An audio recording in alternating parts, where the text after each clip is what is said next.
Bom dia a todos. Quero registrar meu respeito a todos e, mais uma vez, o Ministério Público, com a obrigação da transparência, do respeito à imprensa, do respeito à sociedade, nós trouxemos os colegas que estão cuidando de um caso que está se tornando emblemático e eles vão dar todas as informações para os senhores, para as senhoras, dentro daquilo que for possível neste processo.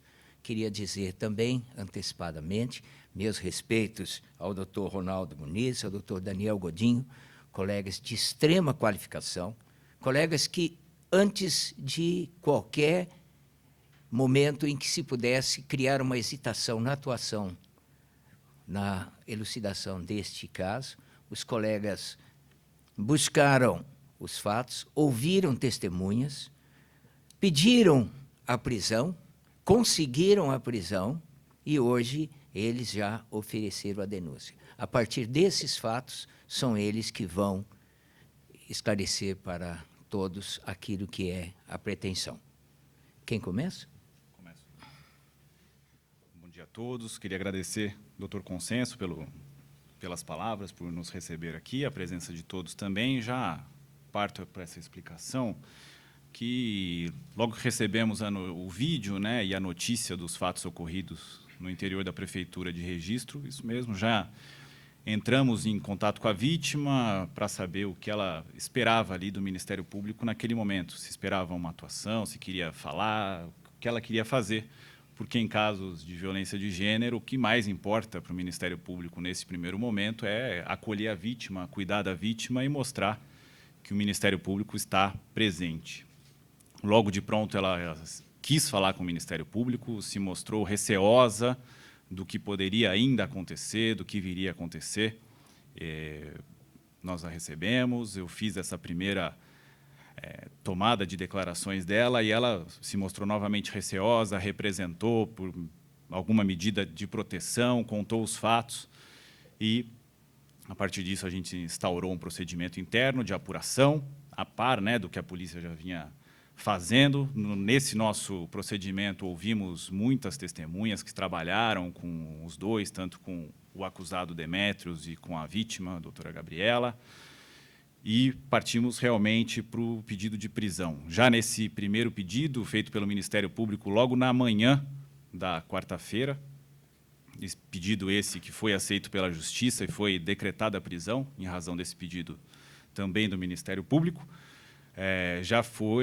já demos um encaminhamento a partir da colheita de provas de que se tratava ali de uma tentativa de feminicídio, por tudo que a gente vinha colhendo.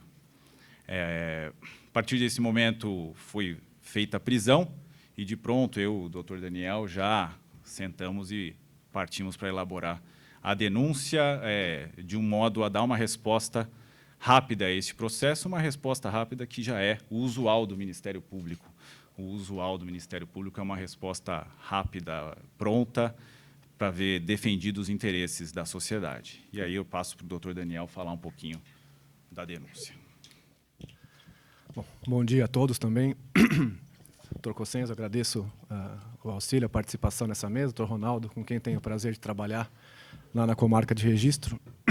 Falando um pouco sobre a denúncia, depois desses passos preliminares, né, que o doutor Ronaldo expôs aos senhores agora, nós tínhamos em mãos tanto o material colhido pela Polícia Civil, quanto o material complementar que colhemos na própria Promotoria de Justiça, algumas testemunhas complementares, alguns documentos complementares, e fazendo a avaliação global de tudo que havia sido registrado, inclusive a nova oitiva da vítima, que declarou com um pouco mais de detalhes os fatos que ela tinha sofrido, acabamos nos convencendo da existência de 3 crimes diferentes, e foi por esses 3 crimes diferentes que oferecemos a denúncia em desfavor do réu, que é o Demétrios, que também era advogado municipal lá em Registro.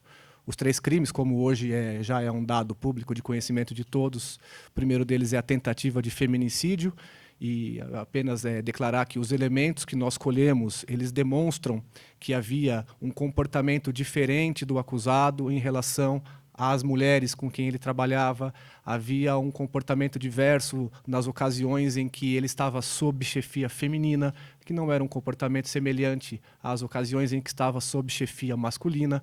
E, a partir desses elementos, nos convencemos que se tratava de uma tentativa de homicídio deste tipo específico, infelizmente muito comum nos dias de hoje, e imputamos a prática do crime de tentativa de feminicídio.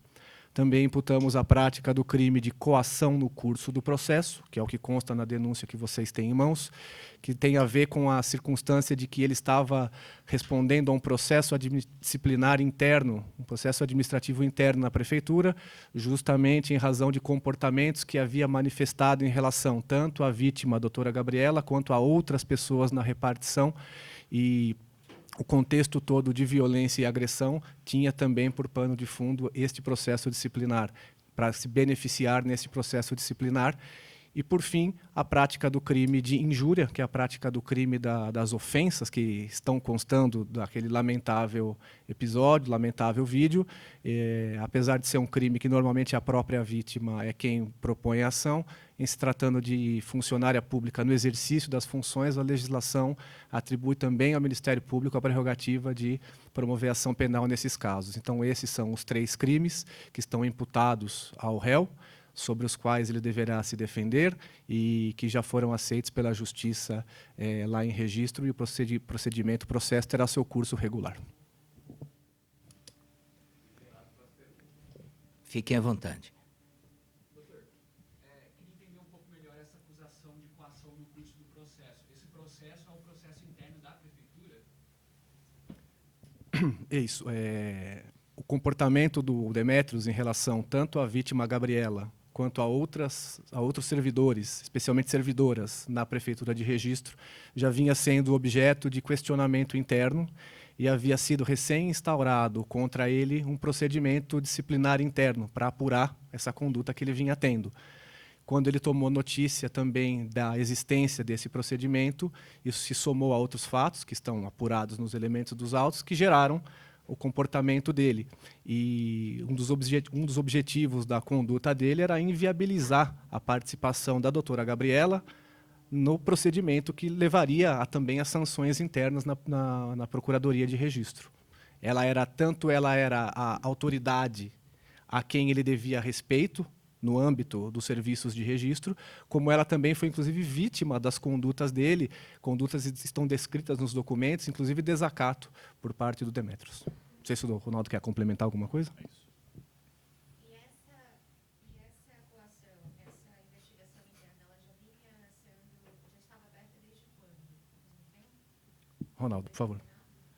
Já havia um pedido há um certo tempo, mas a instauração que se dá por meio de publicação no Diário Oficial ali do município foi exatamente na manhã dos fatos. Ele foi intimado, digamos assim, cientificado na manhã dos fatos.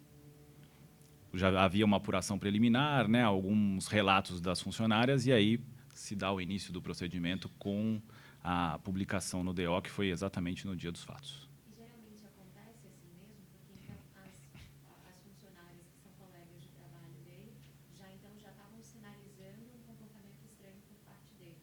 Isso. E aí meio que o estopim foi o dia da agressão. Acontece assim mesmo, geralmente, nesses procedimentos internos? Acontece o quê? Eu Essa nem... investigação.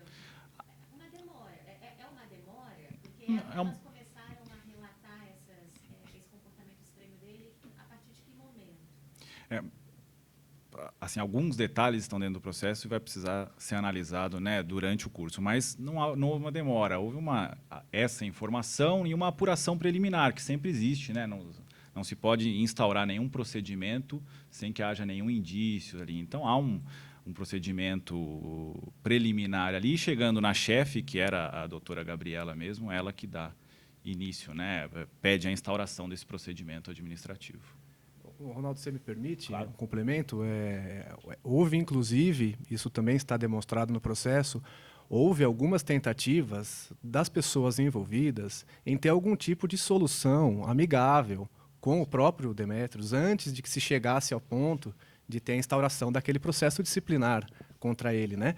Então, as primeiras queixas começaram a surgir, as primeiras reclamações começaram a surgir. Ele foi chamado internamente para tentar um diálogo, para tentar alguma coisa, mas sempre esbarrando nessa condição, né, que nós consideramos na nossa abertura de processo, sempre esbarrando nesta questão da dificuldade de relacionamento que ele demonstrava quando, sobre a pessoa dele, sobre a função dele, se encontrava alguém na chefia do sexo feminino. Ele pode ter algum foro, porque já por ser procurador e a pena dele pode ser atenuada de alguma forma?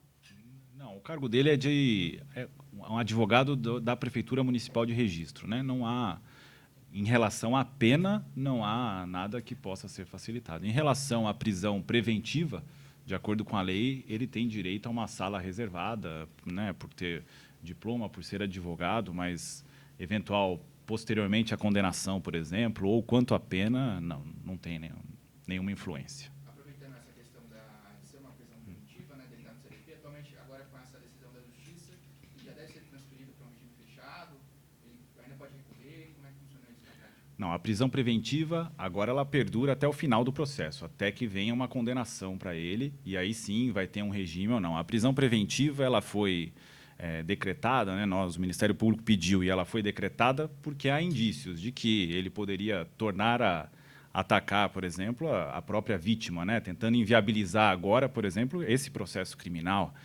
Havia ainda a possibilidade de fuga, que até realmente ele saiu de registro, foi para outra cidade.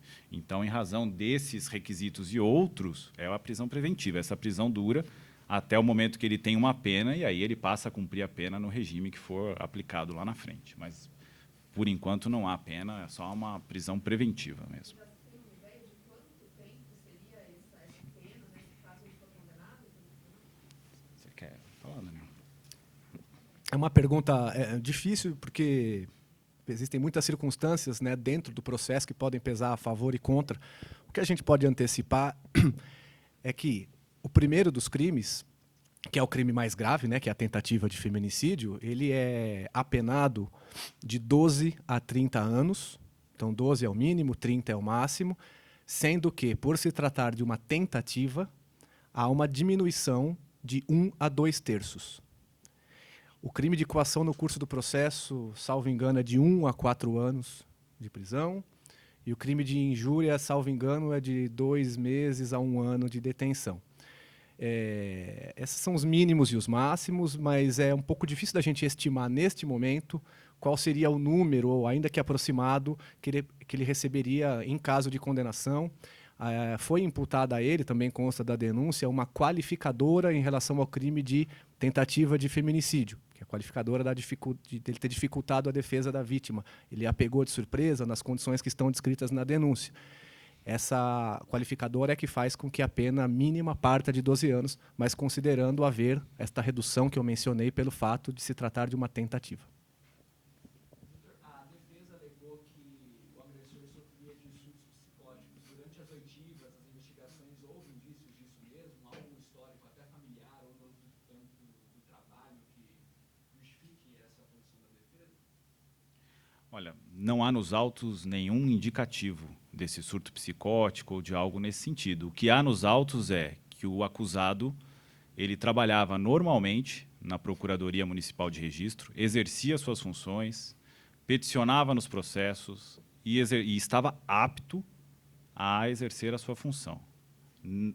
Contrário a isso, não há nos autos nenhum elemento que faça entender o contrário, que naquele momento em que ele praticou a conduta que o Ministério Público está imputando agora, que ele tinha qualquer distúrbio ou algo assim que influenciasse naquilo. Não há. O que há nos autos ele estava apto ao trabalho e ele estava trabalhando normalmente.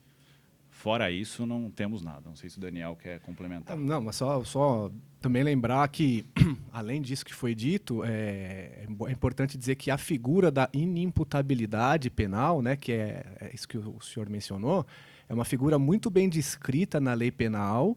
E, assim, para o público em geral, para entender, basta lembrar que não é qualquer simples situação de estresse ou de uma instabilidade psicológica momentânea, de uma dificuldade psicológica momentânea. Esses episódios eles não configuram a inimputabilidade penal na forma que a lei prevê. A lei prevê uma situação bastante diferente dessas meras dificuldades psicológicas ou emocionais ou de estresse a que todos nós, em um maior ou menor grau, estamos submetidos.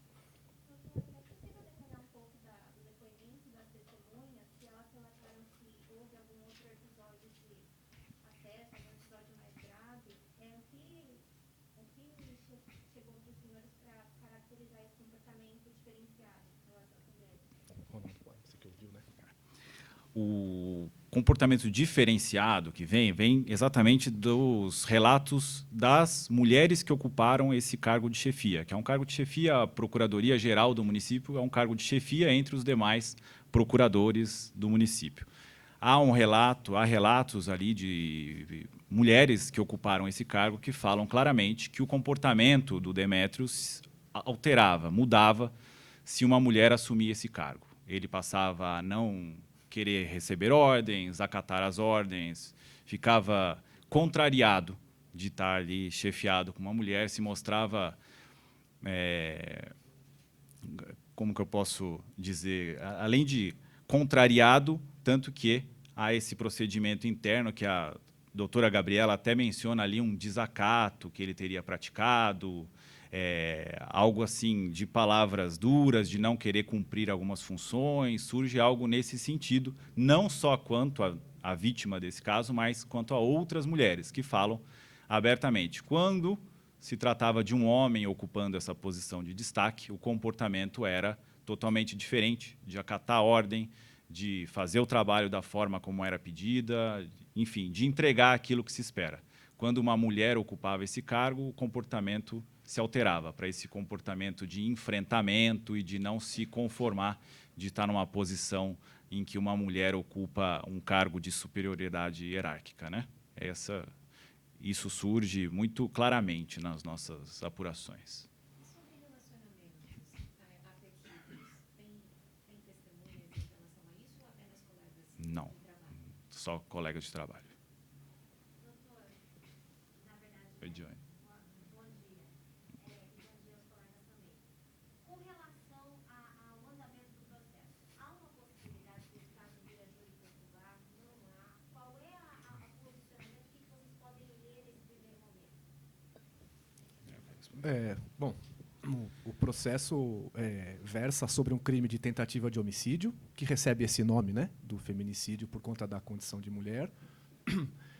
E, em sendo um crime de tentativa de homicídio, o curso natural do processo é o julgamento perante o tribunal do júri.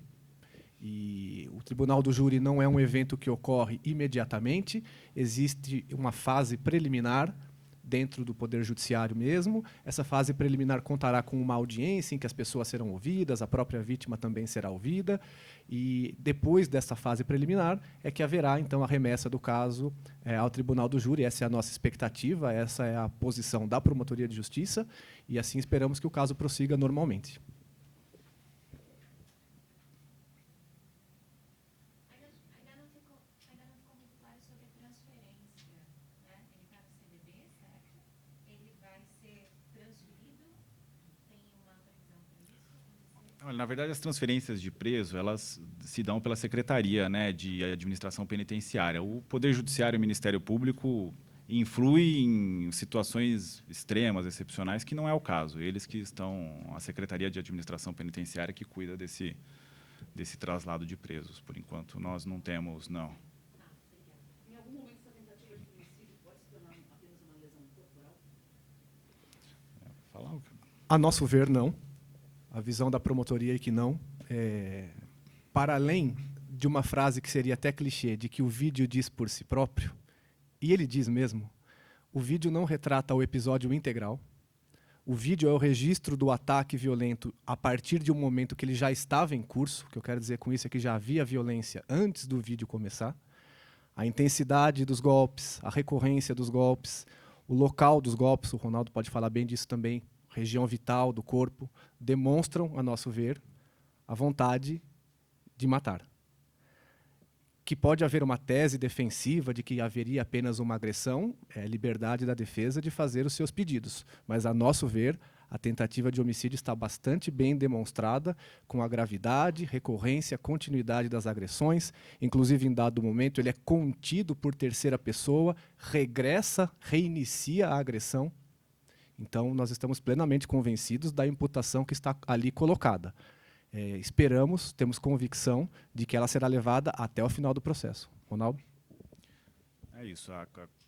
Para o Ministério Público não há nenhuma dúvida da imputação. A brutalidade, a forma como ele busca realmente a cabeça da vítima, atingir com golpes, e é isso que o Daniel disse. O vídeo ele é uma fração das agressões sofridas pela vítima. Os relatos dos colegas que viram, né, é de que se inicia com uma gravidade ainda maior, sempre buscando a cabeça, uma região vital, como, né, é claro, e ele não consegue. Para ser contido, as servidoras, as testemunhas têm uma dificuldade extrema para conter. Não é que elas conseguiram conter de forma tranquila, de forma serena. Elas tiveram uma dificuldade extrema. Uma delas, inclusive, foi agredida no ímpeto dele continuar na sua intenção de matar a vítima. Só depois de muito esforço é que essas servidoras, essas testemunhas, conseguem salvar a vida dessa mulher, da Gabriela, da vítima. Então, trancando ela numa sala, inclusive, para que ele não conseguisse ter acesso. Então, não há dúvidas nenhuma da imputação de tentativa de feminicídio.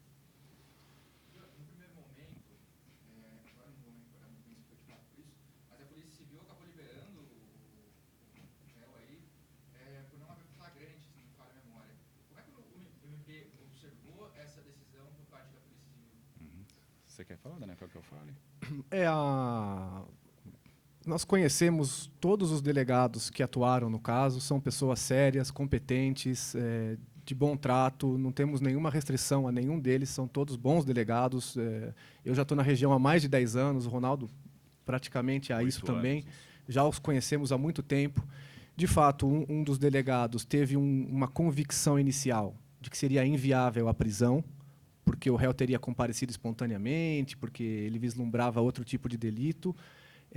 Apesar de divergirmos respeitosamente da visão do delegado, ele naquele contexto teríamos encaminhado em outro sentido, mas isso foi suprido rapidamente, inclusive quando soubemos desta condição, rapidamente entramos em contato com a vítima para colher dela se ela ainda sentia necessidade de algum tipo de proteção, algum tipo de medida que pudesse ser acrescentada, e elas foram tomadas oportunamente. Mas, a despeito de ter havido certa divergência de entendimento, ou um entendimento inicial com o qual não compartilhamos, eu quero reforçar o meu respeito por todos os delegados que atuaram, são pessoas, repito, sérias, honestas, os conheço, e pela Polícia Civil também, que fez o trabalho com muita presteza, colheu os elementos rapidamente, e os elementos que eles colheram também foram adicionados ao que nós havíamos colhido também, e também fazem parte do processo. Posteriormente realizaram a prisão também de forma bastante breve. Isso, cumpriram, né, cumpriram o mandado de prisão também com brevidade, com muita competência. E houve alguma resistência à prisão no momento? Olha, aí a gente não tem essa informação de resistência, nenhuma informação nesse sentido, tá?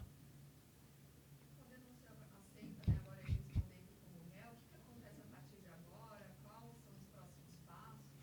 Bom, o próximo passo agora é ele apresentar a defesa, né? Ele vai poder apresentar todos os elementos de defesa dele, serão analisados pelo magistrado e, prosseguindo, como o doutor Daniel tinha falado, né? Começa com uma primeira audiência em que é feita toda essa colheita de provas agora perante o juiz, né? Para o magistrado ouvir todas essas testemunhas, ouvir a vítima, ouvir o réu, e aí, nesse momento, é que o magistrado decide, que é o que a gente aguarda que ele seja levado a julgamento pelo Tribunal do Júri, lá de Registro. Olha, o prazo de 10 dias a partir da citação dele. Com relação ao vídeo que foi divulgado, o senhor acredita, vocês dois acreditam que foi de grande importância o registro naquele momento daquela situação? Que peso causou na denúncia o vídeo registrado por alguém naquele momento? E a importância disso em situações como essa para a justiça? Posso... Pode ir. Como eu falei até anteriormente, o caso e essa tentativa de feminicídio, agressões violentas contra a mulher ocorrem diariamente, várias vezes ao dia. Nós recebemos processos nesse sentido. E todos eles são tratados com a mesma seriedade pelo Ministério Público. Mas é óbvio que, em chegando um vídeo daquele, com aquela brutalidade, que eu acho que chocou a todos que puderam ter acesso àquele vídeo, é difícil de assistir, é difícil de entender como uma pessoa pode fazer aquilo com outra, com uma mulher, com uma colega de trabalho, com qualquer outra pessoa, mas ainda mais com alguém que você tem contato ali há anos. O vídeo ele caracteriza, ele traz melhores provas daquilo que já seria dito. Com certeza ele foi utilizado, o vídeo, até o Daniel disse, ele fala por si só. A vontade ali do agente ele é caracterizado no vídeo plenamente. Ele vai em direção à cabeça da vítima, joga uma testemunha contra uma porta, mostra ali toda a sua agressividade. Mostra que, se não tivesse ninguém naquele local, ele iria encerrar aquilo que ele começou. Então, o vídeo é importante, mas nós temos a total clareza e conhecimento de que isso acontece todos os dias e não é filmado.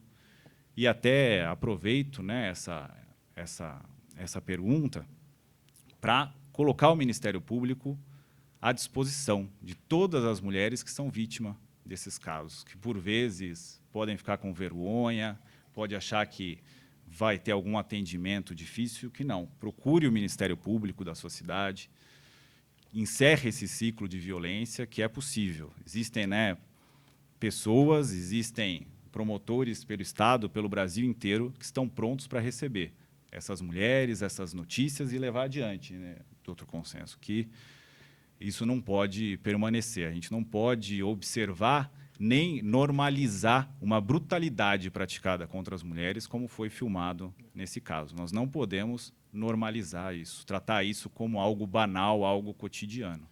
Então, a importância do vídeo, além do processo, né? Para o processo também é muito importante, mas para além do processo, é tentar trazer a mulher junto do Ministério Público, que já estamos, né? Muito trabalho realizado já, mas que todas se sintam à vontade para procurar o Ministério Público e encerrar esse ciclo de violência. E para reforçar também, quer dizer, nós lamentamos profundamente ter que debater mais uma vez esse assunto. Gostaria muito de não ter que debater esse assunto, mas o dever de ofício faz com que estejamos aqui e assim faremos, adotaremos sempre todas as medidas. E reforçar isso. As portas estão sempre abertas para acolhimento de mulheres que estejam nessa situação. Os acolhimentos eles são sigilosos, eles são discretos, eles não dependem de exposição de nada, não é feita nenhuma exposição sem a permissão da própria ofendida. Tudo que é dito externamente apenas na medida em que a pessoa concorde, esteja a par do que está acontecendo. E, além de nos deixarmos à disposição das mulheres em geral, fazer um registro, né, Ronaldo, porque estamos lá em registro, de um voto de melhoras para a doutora Gabriela, que ela esteja melhor hoje, que ela já esteja mais recomposta. É um trauma que a gente sabe enorme. Vocês viram os vídeos, vocês viram as fotografias, né, além dos vídeos. Então, eu quero deixar de público aqui a nossa estima de melhora para ela. Doutor, só uma dúvida em relação à pena. A gente falou de 12 até 30 anos. É correto a gente dizer que essa pena pode chegar, de fato, até 30 anos? Ou, por ser uma tentativa, necessariamente já é essa redução? Por ser uma tentativa, a redução é obrigatória. A redução... Não, a 30 anos não. O que pode variar é o tamanho da redução, né? Porque diz a lei que a redução é de 1 a 2/3. Então, o quanto será reduzido é algo que daí depende de circunstâncias do caso concreto, é feita uma avaliação de tudo que foi feito, de quanto ainda poderia ser feito, são coisas lá do processo. Mas os 30 anos, especificamente, em razão da tentativa, não. Nesse caso, então, né, a lei da conta que estava em dúvida, 20 anos de máxima, levando em consideração aos 30, e 4 anos de mínima, levando em consideração aos 12.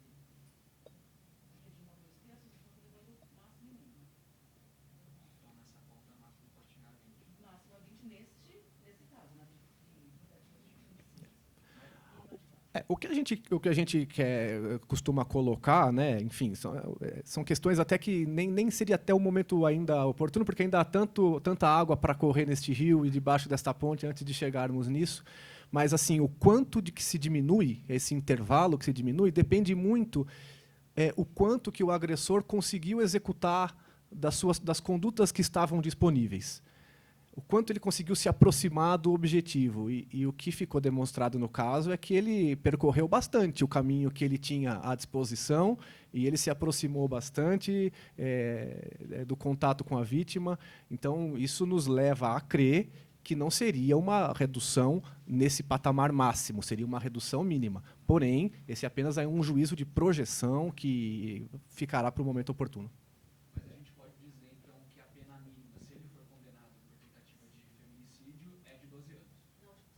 Não 4 anos. Essa seria a pena mínima se fosse um feminicídio consumado, com a vítima morta. Aí seria de 12 anos.